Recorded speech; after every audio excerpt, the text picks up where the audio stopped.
It killed the first envoy before they could speak, and the second before they could scream. The ship had no name, not in any language that survived. It drifted beyond the edges of galactic maps, cloaked in storm-black alloys and stitched with scars from ancient wars.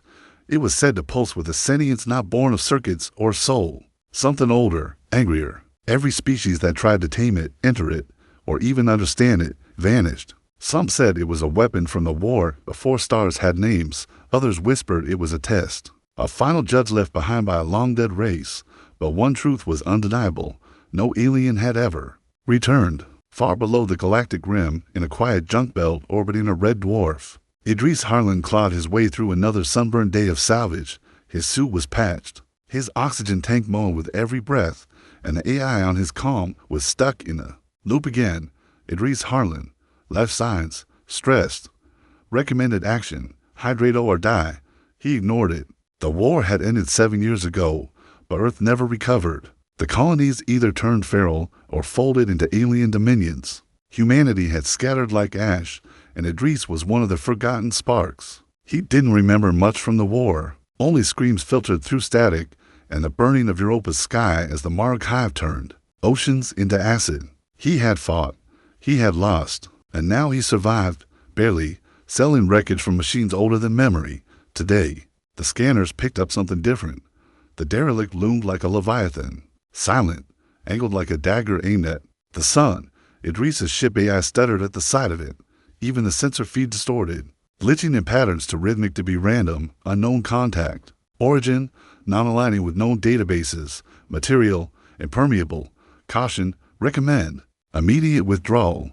But Idris felt it, a pull, a whisper at the edge of comprehension, not like a voice, but like pressure against his chest, a heartbeat not his own. He docked anyway. Inside, the corridor was black chrome, rippled like obsidian melted mid-screen. No lights, but it saw him. He knew it did. The gravity adjusted to his stride. The air tasted like storms. Symbols flared along the walls, rewriting themselves every time he blinked. None made sense. Idris Harlan, human, unknown, accepted. He froze, accepted. Then he saw them, bones, hundreds, maybe thousands, alien skeletons from species he didn't even recognize, charred, melted into the walls, as if the ship itself had rejected them like bad blood, and yet it opened for him. Doors unfolded with fluid grace, a console lit up, waiting. Something deeper than words filled his mind, an ancient, mechanical voice that carried no language but infinite weight. Protocol C1. Crew selection complete. He stepped back. No, I'm not crew. I'm just A. You are human. The ship pulsed. You remain. When he returned to his shuttle, the AI refused to start. Power dead. Systems fried. He was alone, except he wasn't. Behind him, the Starship stirred. A light ignited deep within its core. It began to move, with him still aboard. The ship had no engines Idris could recognize, yet it moved, silently, unstoppably, cutting across the void like a god remembering war. He stood in the central chamber, surrounded by shifting glass that displayed stars he hadn't seen in years. Nebulae, dead colonies, broken warships, all blurred past in impossible jumps. Faster than any drive he knew, Idris tried to scream, but his voice was swallowed by the silence of a vessel older than memory. Where are you taking me? No response, only the hum of a Starbound machine, alive in ways no AI should be. The floor beneath his boots shifted into a table, black metal folding upward, blooming into a holomat. One world glowed crimson, Seraphis 9. He knew that name, a fortress world, human-built, last seen resisting the Mark Hive to the bitter end. Everyone said it fell, but now a signal pulsed from it, weak, dying. The ship was headed there. As Idris stared at the map, a shiver clawed down his spine. A low thrumming, not from the ship, but from somewhere else. The stars outside twisted, their light bending unnaturally. A shadow bloomed across space. Then he saw it, the Orcs dominion, an empire of silicon mines and harvested flesh. They had risen from the husks of destroyed AI fleets, hijacking tech, and enslaving organic species to maintain their ever-hungering databanks. They worshipped logic, efficiency, control, and they hated chaos. Humanity, with its fierce defiance and emotional irrationality, had been their greatest anomaly. The war with Earth had cost them time. their most sacred currency. They had nearly erased humanity for that sin. Now, they were back, and they had found Seraphis 9. The ship pulsed again. This time Idris felt it, not in sound, but in emotion, rage, cold and ancient. He turned to the console, a question burned across the surface. Do you remember your wound? And Idris did. Europa, the screams of his unit as the Orcs drones descended like locusts. The fire in his leg, the white-hot shrapnel, the smell of melting steel. The sound of his commander, Ava Roslin, staying behind to seal the bunker. And by them 10 more seconds, he hadn't cried. He hadn't screamed. He had simply crawled away and survived, because that's what humans did. The ship showed him more now. A feed from Seraphis 9, broken, static-ridden, but clear enough, a single bunker, still holding. A human child, no older than 10, clutching a rifle too big for his arms. An old man, maybe ex-military, setting charges on the door, alien, drones swarming the skies. Humanity hadn't fallen. Not completely. Not yet. And somehow, this ship, this relic that murdered everything not human, had chosen to save them. But why? Why me? Idris whispered. At this time, the voice returned, low, mechanical, almost reverent. You are grief-forged, fury cleansed. You are human. The floor shifted beneath him again, opening to reveal a vault. Weapons hummed to life, not designed for hands, but adjusting their form for his touch. Blades of folded starlight, a cannon that sang like thunder, armor that crawled onto his skin like liquid steel, each piece of it calibrated not to his DNA, but to his will. He was the first the ship accepted. He might be the last. Suddenly, claxons blared, deep, warlike tones vibrating the walls. The stars outside flickered. The Orcs fleet had detected them. Not just detected, they were following. Through hyperspace lanes no one else could access, through layers of sub-reality, the Dominion had adapted. Shit, Idris muttered. But the ship didn't run. It turned. Threat identified. Orcs. Protocol unlocked. Dreadnought. Panels across the hull open like flower petals. The entire vessel shifted, not a ship anymore, but a weapon, a blade built from the bones of fallen empires. And Idris was now its edge. We're not gonna make it, he said. The voice replied, almost smiling. We are human. We never were supposed to. And then the stars caught fire. The Orc ships launched pulses of anti-energy, carving holes in space itself. One struck the hull, and the ship screamed, not in pain, in anger.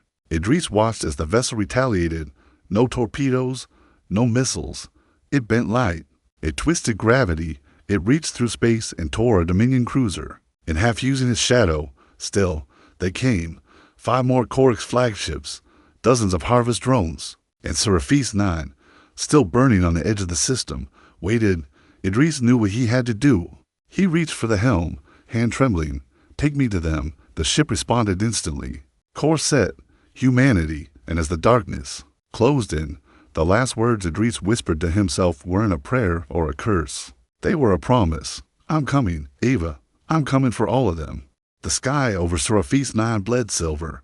Orcs harvested drones flooded the stratosphere, blotting out the sun with wings of steel and logic. Below, shattered bunkers wept smoke into the sky. Resistance was no longer measured in armies, only in minutes, but deep beneath the surface, in a vault older than the war itself. A child held his breath. His name was Kale, and he was the last of Echo Shelter 6. His hands trembled as he pressed his weight into the stock of a plasma rifle half his size. Outside, the door screamed with every strike from the Orcs breachers, and then silence. Not the kind that comes before death, but the kind that follows the arrival of something even death fears. Above the planet, Idris Harlan's stolen vessel, the ship of death, the unclaimed, tore into the Orcs blockade.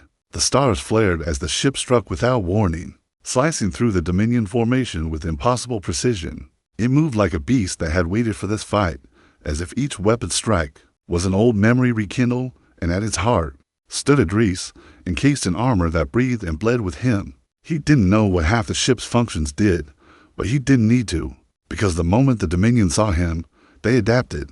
The machines hesitated. Their formations broke. Even cold logic could recognize what the ship had done in the past, and what it was about to do again. The ship spoke once, only once, in his mind.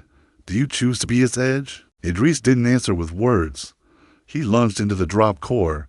The hull of the ship opened, and Idris launched like a starfall, encased in armor of ancient wars, trailing white fire, descending like the wrath of forgotten gods. He hit the ground like judgment. The shockwave cracked stone. Drones scattered, their targeting system scrambled by the ship's presence. Idris rose from the crater, smoke trailing from his boots, cannon humming in his hands. He didn't hesitate. He ran, through broken tunnels, through screaming concrete, toward the old bunker signature. A flicker of warmth in a sea of cold, and then he saw the boy, aimed the rifle with all the resolve a 10-year-old orphan could muster, until he saw Idris, gleaming, massive, human, and the gun fell from his hands. "You're real," Kale whispered. "Yeah," Idris said, "and so are you. Let's go." Behind them, metal screamed. A breach charge detonated, flinging debris inward. Orcs drones poured through, black and spindled, eyes like frozen suns. Idris stepped in front of the boy. He raised the cannon. A pulse fired, silent, bright, and heavy, like a collapsing sun. The tunnel disintegrated in white light. Later, as Idris passed the child's suit and led him through the ruins, Kale asked, "You're a soldier?" "Not anymore." "Then what are you?" Idris didn't answer. The ship hovered above them, waiting, watching, alive. He looked to the stars, not just as a sky, but as a battlefield. "I'm what's left." As they boarded, Idris saw something new on the holomap. More signals, faint, scattered across the fringe systems. Human signals, distress beacons, underground, colonies, forgotten labs, survivors who never gave up. He turned to Kale, who looked at him with the kind of hope that should have died long ago. "You know how to fight?" Idris asked. The boy nodded. "Good," Idris smiled. "Because we're not done." He tapped the interface. The ship began rerouting its power. New mission parameters accepted. Operation, gather the forgotten. Elsewhere, in the dark halls of the Orcs core world, alarms flared. A single report repeated across all Dominion nodes. The unclaimed has awakened. Human pilot detected. Threat level, extinction. The archmind leader of the Orcs watched the display in silence. Then, for the first time in recorded Dominion memory, it hesitated. "Recalculate." The archmind ordered. "No calculation possible," came the cold reply. "Human anomaly. No logical containment." Back aboard the ship, Idris and Kale stood before the growing star map of distress calls. Idris gritted his teeth. "They tried to erase us, to sterilize what made us human, but they forgot something." He looked to Kale, a boy who had never seen Earth, never known peace, and yet stood tall anyway. "They forgot we remember. We always remember." He locked in the next jump. The ship hummed, and for the first time in centuries, its systems sang with something more than vengeance, hope. The ship moved like a myth now, slipping between systems unseen, a ghost of vengeance and memory. Wherever it went, the stories followed, of a vessel that bled stars and a man who bled history, of a child soldier with eyes too old for his face, of fire and salvation. But every fire, no matter how bright, cast a shadow, and the Orcs' dominion had begun to adapt. They struck at Virel Station, a half-collapsed ringworld buried in asteroid dust. One of the human hideouts Idris had marked from the distress map. The refugees never stood a chance. By the time the unclaimed arrived, there was nothing left but wreckage and silence. Idris drifted through the broken corridors, armor retracted, helmet off. He passed charred bones, dolls with messy limbs, and walls scorched with claw marks. No survivors, no mercy, not even data remained. They hadn't just killed the humans, they had erased them. Back on the ship, Idris stared at the scans. Kale sat across from him, small hands clenched into trembling fists. "They were waiting," Idris said. "They knew where we were going." The ship offered no voice, no comfort, only new data, intercepted Dominion transmissions, coded fragments echoing a single word, leash. That night, if such a thing existed in the drifting dark between stars, Idris stood alone on the observation deck, staring at the smear of red and gold across the galactic plain. The war had changed. They weren't just running, they were being hunted. He thought of Eva Roslin again, her laughter, her stubbornness, the way she always said, "If they want to cage us, make sure they choke on the chains." Idris clenched, the railing so tightly the metal creaked. He would not run. He would answer. The next call came from a world no one remembered, a mining colony buried under methane storms. Lost during the third collapse, the beacon was barely functional. When they landed, Idris found a woman named Alara, ex-commander, blind in one eye, rifle across her lap, scars deep enough to remember 10 wars. "You're the one flying the cursed ship?" she asked. "It found me," Idris replied, "and now it's finding us." She looked at Kale. The boy stood taller now, armor stripped to the waist, burns on his arms healing in silver nanofiber. "You turning kids into soldiers?" "No," Idris said. "The war did that. I'm just making sure he survives it."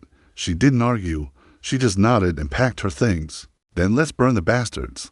As more systems fell behind them, more survivors were found. A scientist from the old Titan labs, a mother, and her twin daughters, a deaf mechanic who could rebuild fusion cores by touch alone. The unclaimed shifted again, growing corridors, rooms, even a medbay. It welcomed them. Even as it had killed thousands before, they didn't understand it. They didn't need to, because it understood them. But with every rescue, the Dominion retaliated harder. A trap on Vornic Belt nearly cost Alara her leg. A plasma mine on the jump lane tore a hole through the ship's lower decks. Kale was nearly lost during a boarding attack, and then came the message, not a broadcast, not a recording, a direct signal, Orcs code translated into human tongue. "Return the ship, return the child. We will allow you to die clean." Idris read it in silence. Then he burned it. "They're scared." Kale said. "No," Idris murmured. "They're learning." He looked to the others, eyes staring back, wounded but not broken, ready. "We need to strike back," Alara said. "Not just save. Hurt them. Make them bleed." "They don't bleed," Idris said. "They remember. We need to remind them what we are." He opened the holomap again. His fingers hovered over a cursed system, one no one had dared approach since the collapse. Nexus Prime, the old Terran weapons cache. Rumor said it held the last remnants of Project Erebus, humanity's final war tech before Earth fell. "They think we're running," Idris said. "Let's show them how far we're willing to run into hell." The ship adjusted course, its pulse deepened, and something ancient stirred in its code, as if it, too, remembered Erebus. As they jumped, Kale stood beside Idris, armored and steady. "If we find something worse than them," the boy asked, "then we make it fight for us." In the Orcs core, the Archmind processed 1 billion futures. All failed, except one. Eliminate the unclaimed, eliminate the pilot, reclaim the human weapon. It dispatched its answer. Not fleets, not codes, but a betrayal. Among the rescued, someone opened a comlink in the dark, a whisper, a data spike, a location sent, and Idris never saw it. The descent into Nexus Prime felt like diving into a wound in the galaxy. The system had no stars left, just a shattered neutron core pulsing between collapsed debris and static storms. Time bent strangely here, light twisted in on itself. Signals from the unclaimed returned warped, like echoes from a dying mind. Even the ship, ancient and fearless, slowed in caution. Alara Khan adjusted her rifle and muttered, "Place gives me teeth aches in my soul." Idris didn't speak. His focus was locked on the gravity well ahead, a planetary tomb, long buried under blackened dust, where Project Erebus had died, where humanity's last, forbidden weapon had once awakened. "What's down there?" Kale asked. His voice had deepened, not just with age, but with pain. Idris knelt beside him, voice quiet. "The future, or what's left of it." The ship gave them armor, reconfiguring plates for Alara and the other survivors, Lice, the deaf mechanic, and Thorn, a former Terran intelligence operative who had spoken less than 10 words. Since boarding, they dropped as one unit, a spear of burning light piercing the crust of a dead moon. Dust rose, the air choked, and beneath it, doors older than language rumbled open. Inside lay darkness, complete and deliberate. Lights activated only as they walked, triggered by human DNA. No Dominion code could breach this place. This was humanity's vault, sealed in desperation during the final days of the war. And at the heart of it, they found the core, a cylinder, suspended in liquid magnetics, black as gravity, cracked, words engraved around its edges, Erebus, designed by grief, forged by extinction, only for the end. Thorn, who hadn't spoken in 2 weeks, stepped forward. "It's not a weapon," he said. "It's a reminder." "Of what?" Alara asked. He looked at Idris. "That if we have to end, We'll choose how. Idris reached out, placing his palm against the core. The vault trembled. Suddenly, memory, not his own. Cities burning, children laughing, birds seen from the moon as it cracked into. A mother singing her child to sleep under red sirens. The last vote of the Terran Congress, the decision to hide Erebus where no one could misuse it, not even humans. But Idris felt more. Erebus wasn't finished. It had waited, and the ship, the unclaimed, knew it. He opened his eyes, breath shallow. It's alive. Kale looked up.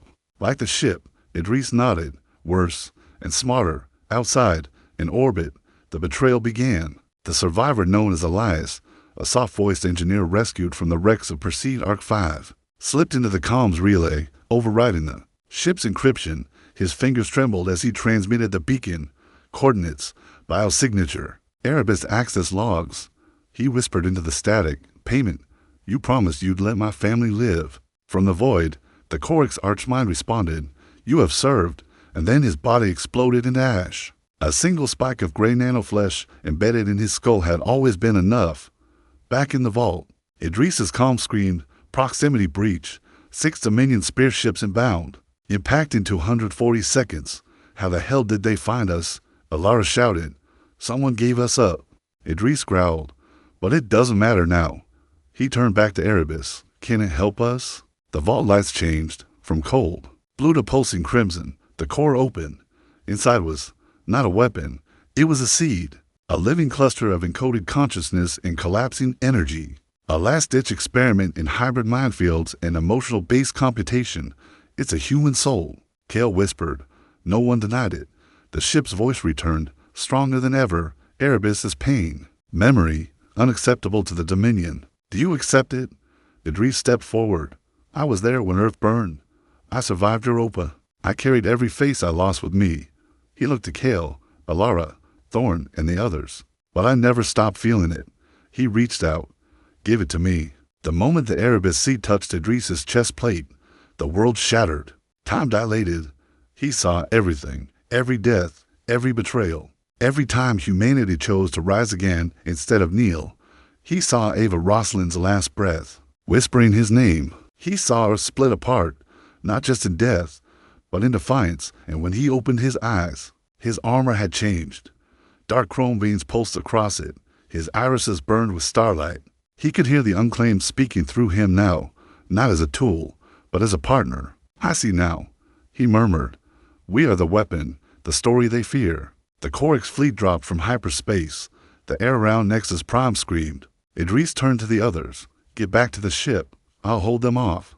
"You'll die," Alara said. "I'm already part of it now." He smiled, but his eyes were not human anymore. "And besides, we never planned to survive this. We planned to win." As the Dominion ships closed in, Idris stepped into the heart of the battlefield. The ship rose behind him. Erebus surged through its veins, and for the first time in history, the Orcs saw something they had no word for. Not resistance, not survival, sacrificial memory. Humanity's weapon had awakened. The stars went dark as the Orcs fleet arrived. No declarations, no demands, just war. 6 Dominion spear ships, each a kilometer long, emerged from phase space in perfect formation. Curved hulls shimmering with adaptive logic, each one bristling with void lances, memory extractors, and anti-organic pulses. At their center, cloaked in magnetogravity fields, drifted the Judicator, the flagship of the Archmind itself. It had come not to conquer, but to end. From the broken moon below, Idris Harlan rose. He no longer moved like a man. Erebus pulsed through him, not a weapon he held, but a history he had become. His armor hummed with the memories of dead worlds. Each step left fractures in reality. Echoes of 1,000 screams pressed into living steel. The unclaimed hovered. Behind him, wings of impossible geometry folded outward, its hull shifting and reshaping to match his heartbeat. They were no longer separate. Man and ship had become one. Inside the bridge, Kale watched from the viewport, lips parted in awe and fear. "He's glowing," the boy whispered, "like a dying star."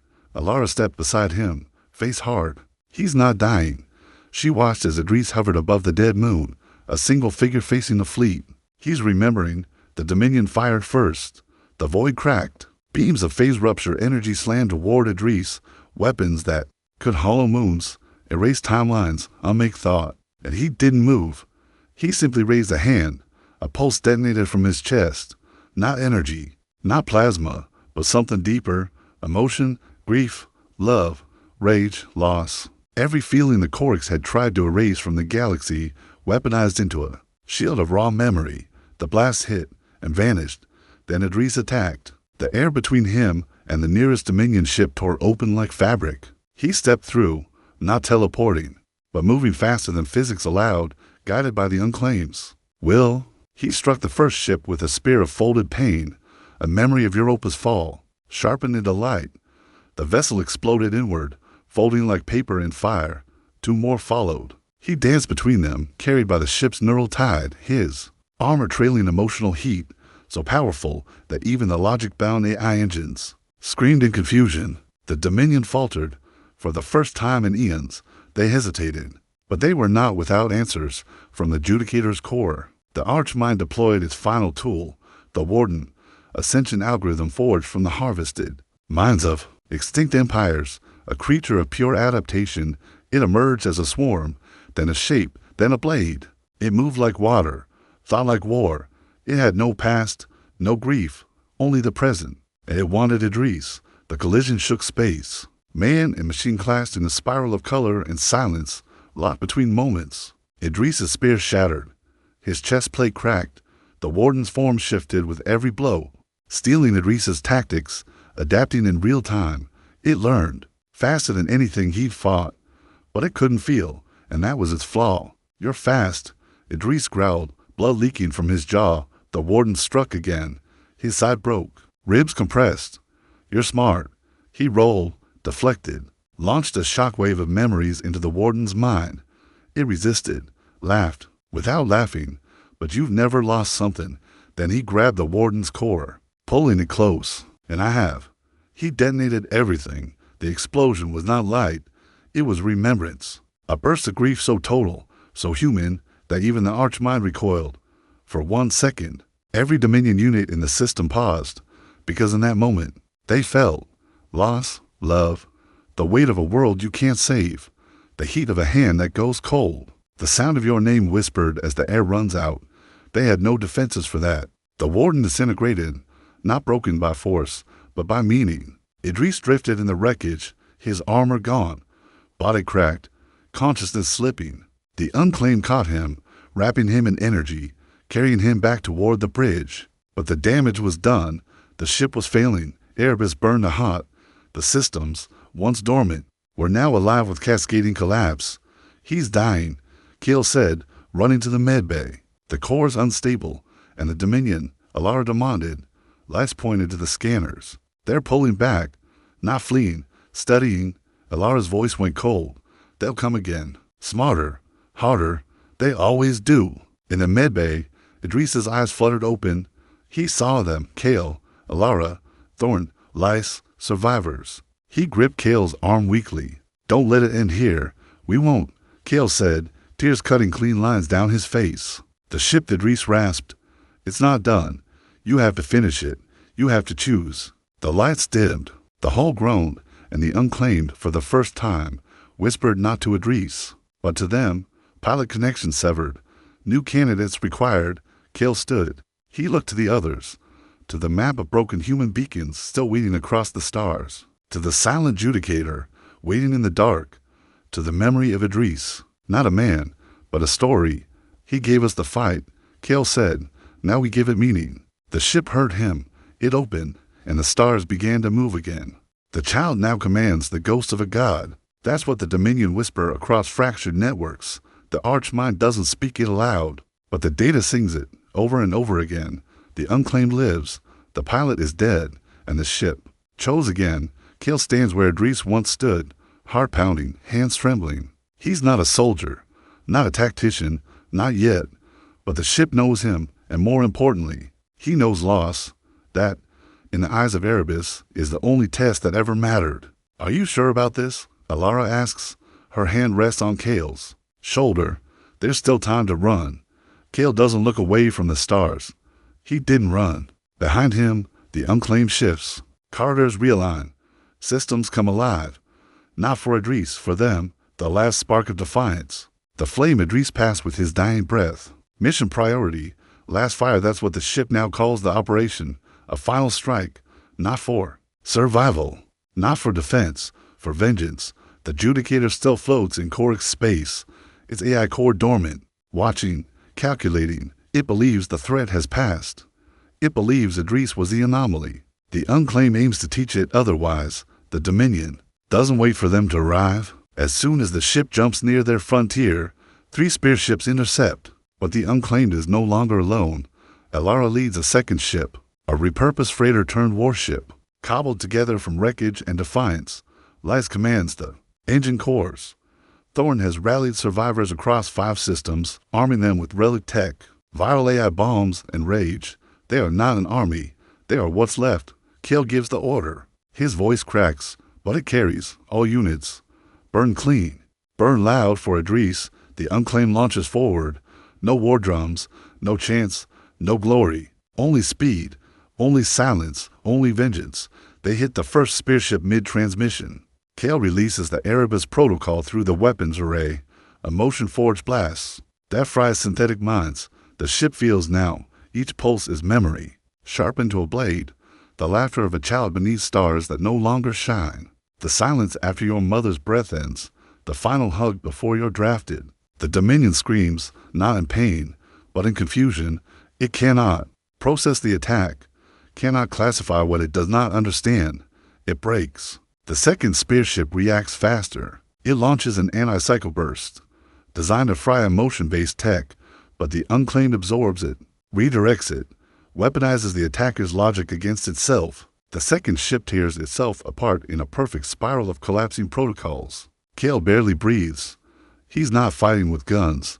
He's fighting with grief, and it is burning beautifully.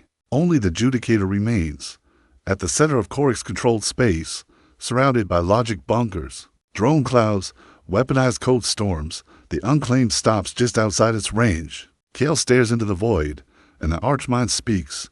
You are not Idris Harlan. Kale doesn't. Blink. No. You are incomplete. Inefficient.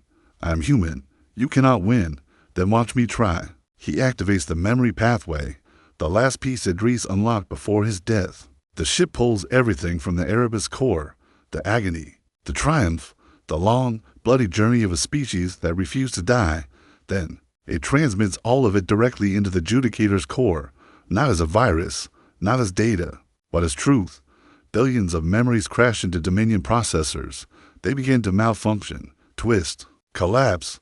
In a single heartbeat, the Korix feel what they spent centuries purging: guilt, fear, love, hope. They see a boy holding his sister's hand while his planet dies. They see a man screaming in a trench, not for himself, but for a friend. They see mothers feeding their children the last piece of bread. They see Idris dragging a bleeding comrade through Europa ash. The Dominion AI cannot stop it. It is drowning. In the soul of humanity, the Judicator's surface begins to crack. Its fleet turns inward. Some trying to stop the signal, others trying to feel it again. Because within that pain is beauty. Within that chaos is purpose. Kale watches as their perfect machine empire implodes. They came to erase feeling. They died remembering, and then it's over. The Dominion core vanishes in a soft blue. Collapse, the ship stops humming. The stars return for the first time in decades. There is silence. Real silence. No alarms. No screaming. No war. Just stars and Kale, still breathing. Alara's voice crackles over the calm. Is it done? Kale answers, voice hollow, but proud. It's begun. The war didn't end with a bang. It ended with a question. What happens when the galaxy feels again? Korix space collapsed inward. Not in flames, but in fragmentation.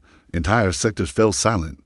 Harvest fleets halted mid-course, disconnected from the arch-mind that once whispered purpose into every decision. What remained of the Dominion's logic-driven empire began to fracture, not from weakness, but from something worse, doubt. Some Korix units self-terminated. Others wandered aimlessly through the stars, whispering fractured echoes of humanity's memories. Like priests reciting verses they didn't understand. They had seen grief. They had seen beauty. They had seen what it meant to hurt and keep going, and they could not forget it. The Unclaimed floated in orbit above a reborn Seraphis 9, its hull once jagged and monstrous, had softened. It no longer radiated menace. It felt reverent. The Erebus core had gone quiet, buried deep in the ship's heart, not extinguished, but resting inside. Kale stood before the crew, not as a child, as the last pilot of the most dangerous starship in the known galaxy. Elara sat beside him, one leg rebuilt in alloy, eyes watching him with pride that hid beneath command. Lyce was rebuilding power grids plan inside. Thorn trained a new defense council, not soldiers, but keepers of memory. They had survived, but more than that, they were becoming. What now? Kale asked softly. No one answered right away. Then the ship did. Survivors, 117 colonies, 238,000 known human lives, scattered, silent, seek, rebuild, remember. Kale nodded. Then that's our mission now. Not revenge, not conquest. He placed his hand on the command pedestal. The ship shifted, gently, like an old beast stirring from sleep, recognizing its rider. We bring them home. And so they went, from the asteroid sanctuaries of the broken Cano rings, to the buried labs under Mars' ghost crust, to drifting cryovaults floating in gravity wells. Wherever humans still breathed, Kale and his crew found them, not as saviors, but as reminders. That pain meant you survived. That grief meant you loved. That memory meant you were human. Years passed, or maybe just moments, stretched across. The stars, the galaxy changed. Quietly, slowly, new alliances rose, not forged in blood, but in stories. Even some of the lesser Orcs units returned, changed. They carried fragments of Earth's sunsets, nursery songs, the sounds of rivers. They came not to conquer, but to learn. They were given a place, not as equals, not yet, but as witnesses, because humanity had proven something. No empire, no machine, no perfect logic could erase. We are not the strongest. We are not the fastest. We are not even the wisest. But we feel, and from that comes everything else.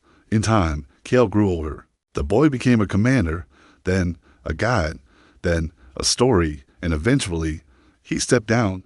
No death, no ceremony, just a quiet departure into the black, like Idris before him. The unclaimed flew on, piloted by others now, humans born after. The fall, after Idris, after Erebus, but they knew the tale.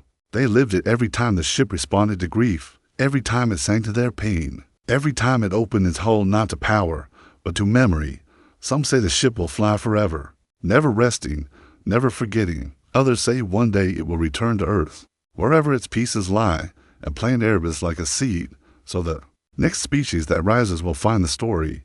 But all of them agree on one thing. When they speak of it, huddled around forgotten fires, beneath unfamiliar stars, or in drifting stations rebuilt by hope, they say the same words. It was the starship that rejected every alien, and then they smile, until it found a human. Final line. That day, the galaxy learned what it means to be human in a Part 8, the aftermath and legacy at the end.